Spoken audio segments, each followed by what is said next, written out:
Queridos amigos, bienvenidos a nuestro programa Donde Dios llora. Hoy vamos a hablar del Líbano, un pequeño país de Oriente Medio que limita con Siria e Israel.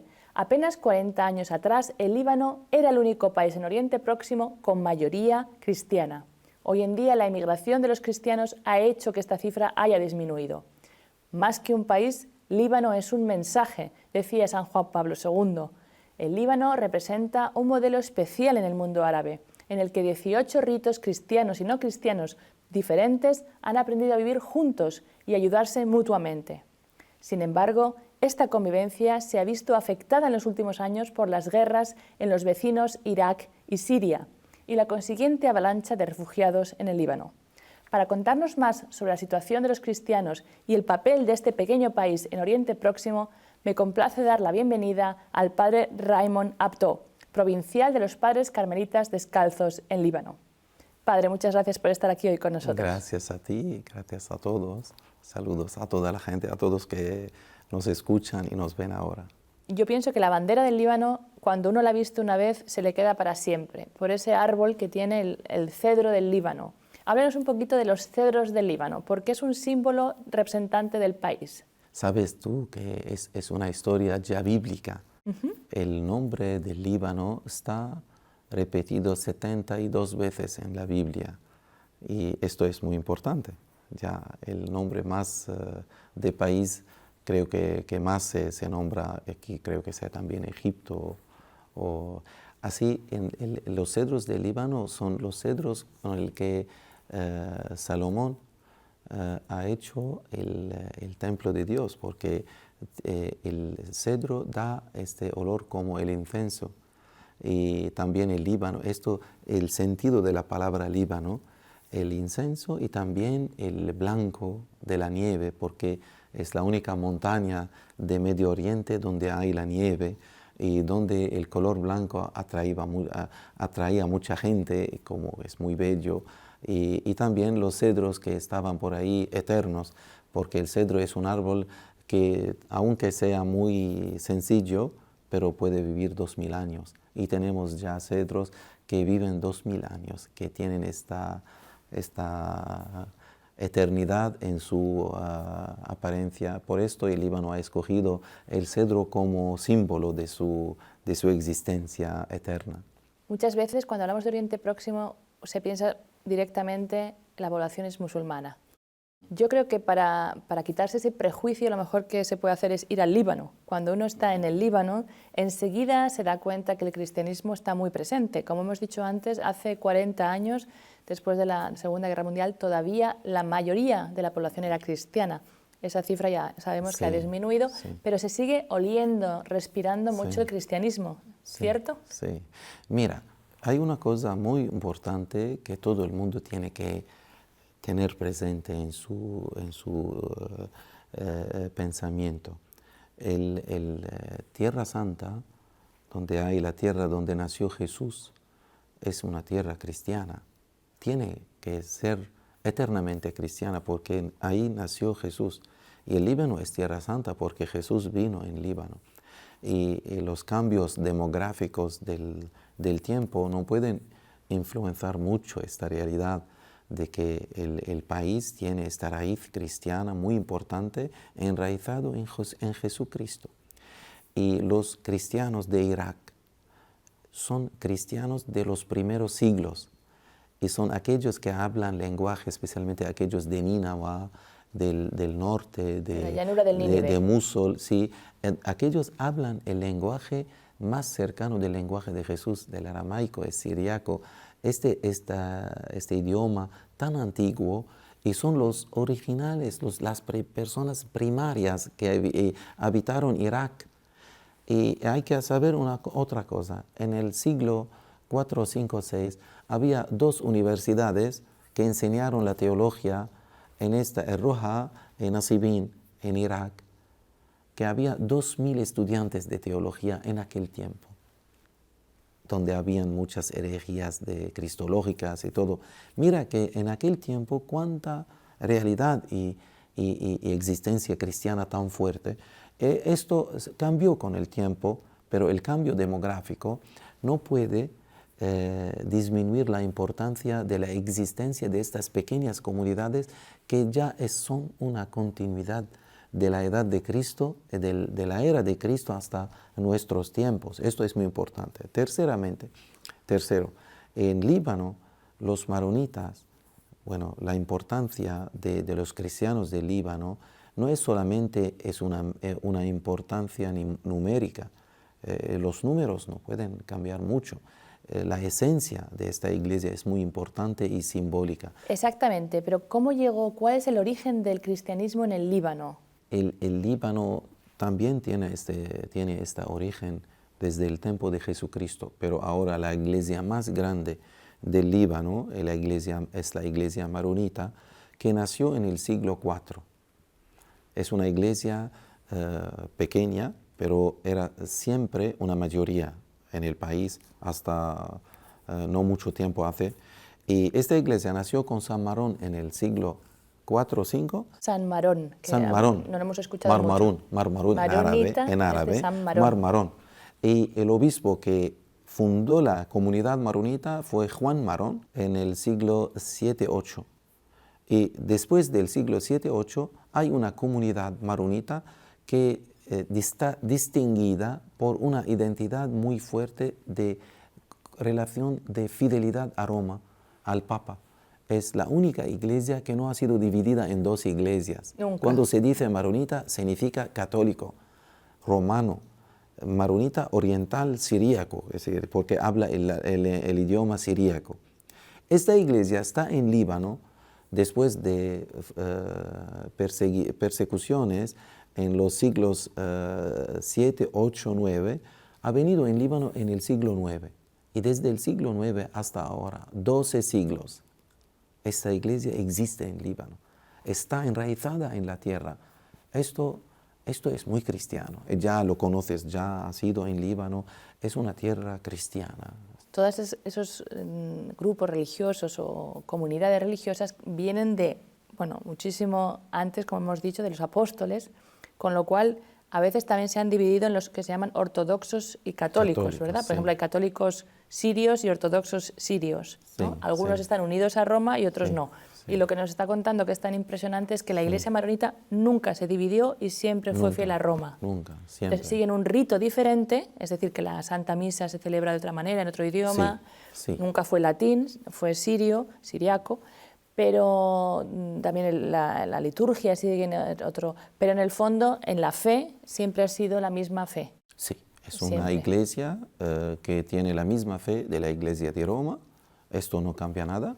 También la estructura de la misa es la misma, pero la cultura y la teología ya tiene sus rasgos diferentes o sus rasgos especiales. Orientales.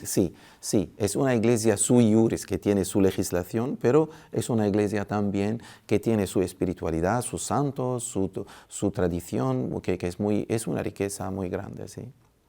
Y como decíamos, esto se nota en la calle. Yo me acuerdo que, como está diciendo, tuve la gran suerte de poder ir a Líbano y hay imágenes de la Virgen y de San Marón, que le tiene mucha devoción.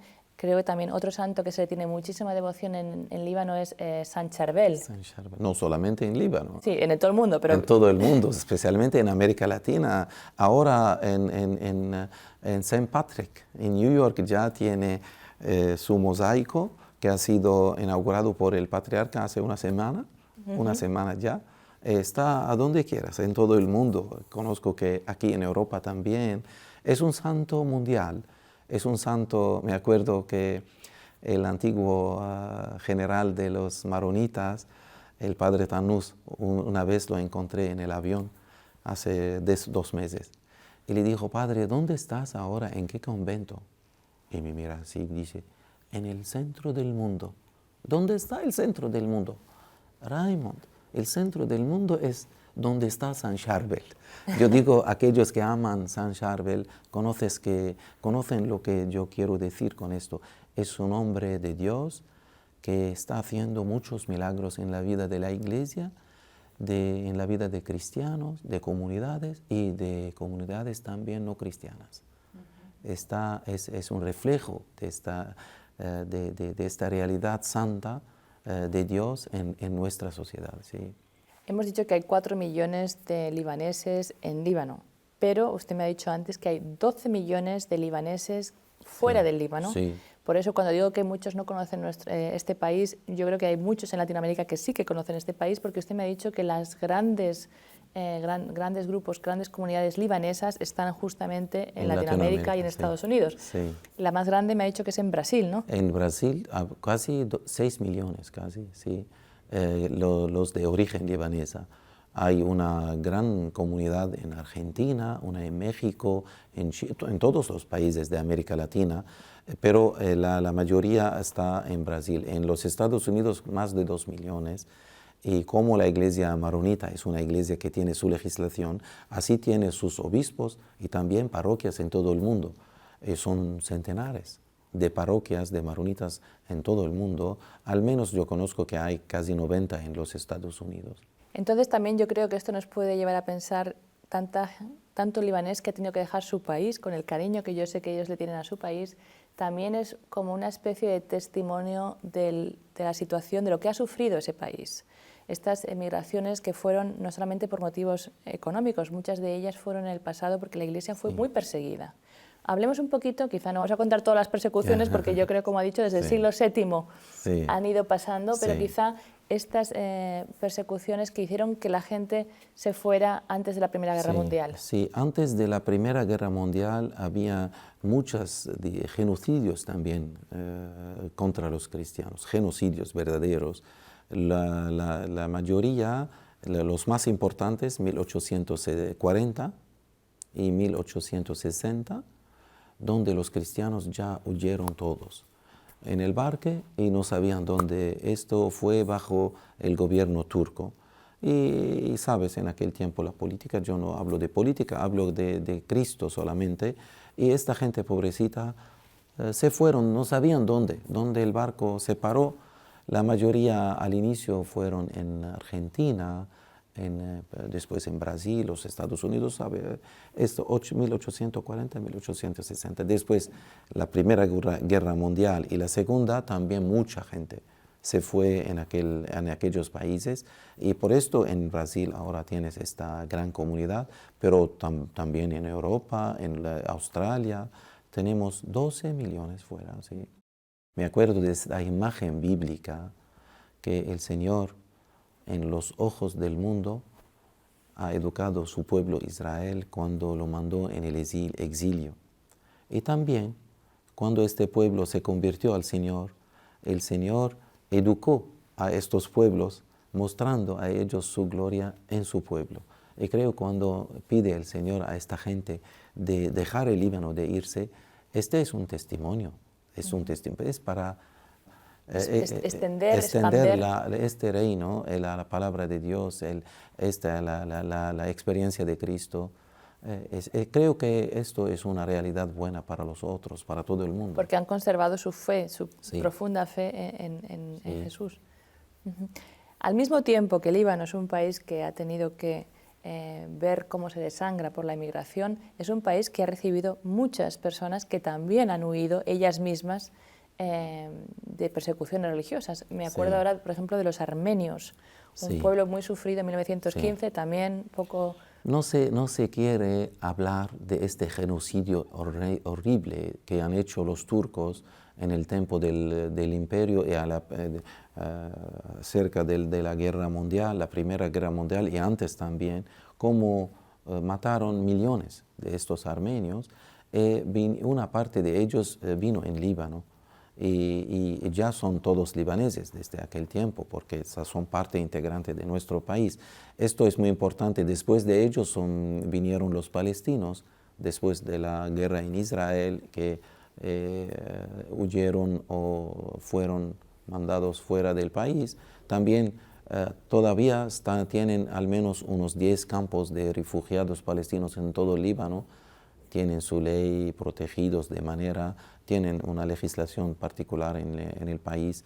Y después de esto es lo que estamos viviendo ahora. Sí. Que es debido a la guerra en Irak, más bien a la invasión del grupo fundamentalista del Estado Islámico en Irak y la guerra en Siria, que el Líbano, sea, casi un tercio de la población que está ahora mismo habitando el Líbano es emigrante, ¿no? Un cierto momento casi la mitad del pueblo libanés, porque el Líbano es 4 millones.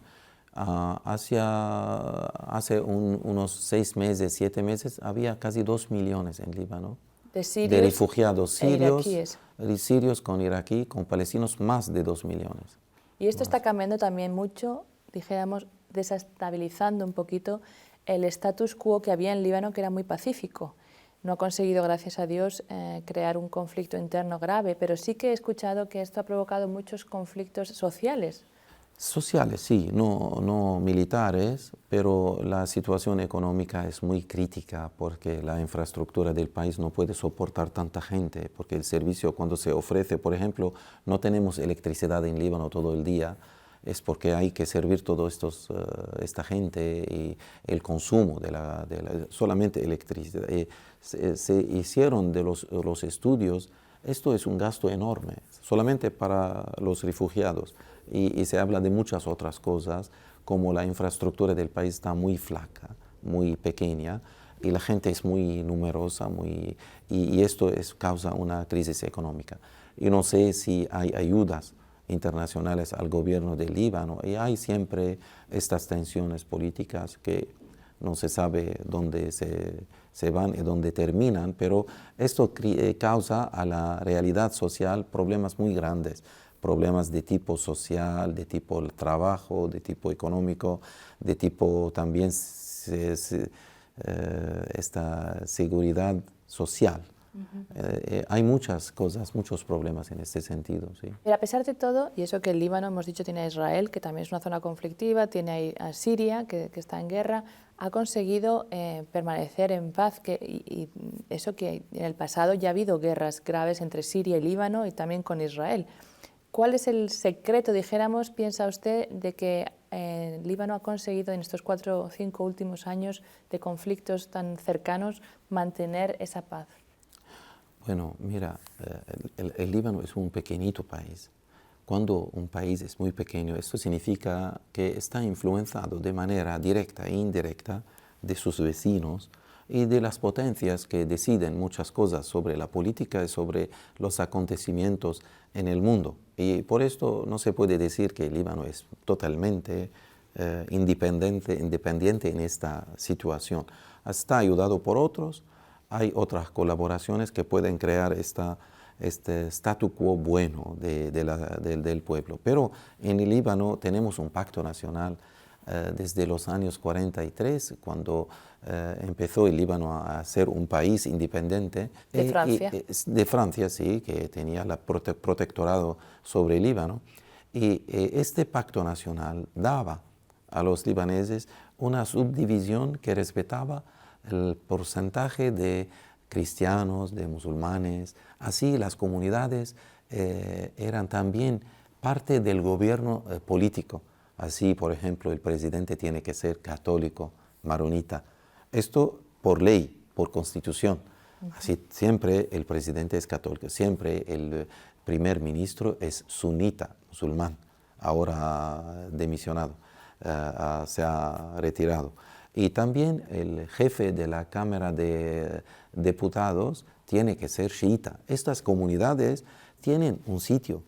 Por ejemplo, si hay 50%, 50-50 en la Cámara de Diputados, 50% musulmanes, 50% cristianos. Esto es muy importante porque así cada uno tiene su presencia respetada por la Constitución. Y esto crea ya, el Pacto Nacional crea ya una realidad de facto, que todos están a la mesa hablando uno con otro, y esto en el Líbano es muy importante. Pero aquí hay que decir una cosa muy importante. La iglesia en el Líbano ha hecho un trabajo enorme, que ha cortado mucho de las distancias entre las religiones y entre las culturas. Por ejemplo, esta presencia de la Iglesia ha formado muchas generaciones. En la educación. Y una situación de este tipo no existe en ningún otro país del mundo árabe. Así la Iglesia tenía una fuerza educativa muy fuerte, ha influenciado el modo de pensar de mucha gente y por esto no tenemos el fanatismo que hay en otros países.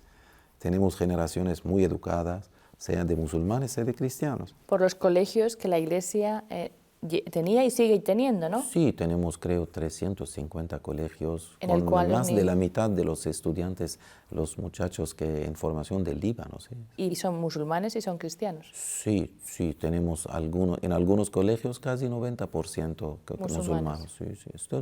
Esto es normal en el Líbano porque donde hay mayoría musulmana, los cristianos tienen su colegio, está abierto a todo el mundo. Sí, esto es normal. Y entonces esa educación hace que sí. los valores, dijéramos, de diálogo, sí. de consenso, sí, de respeto, haya sido una educación base que hoy en día se está viendo. Sí. Está todavía llevando adelante una cultura de diálogo.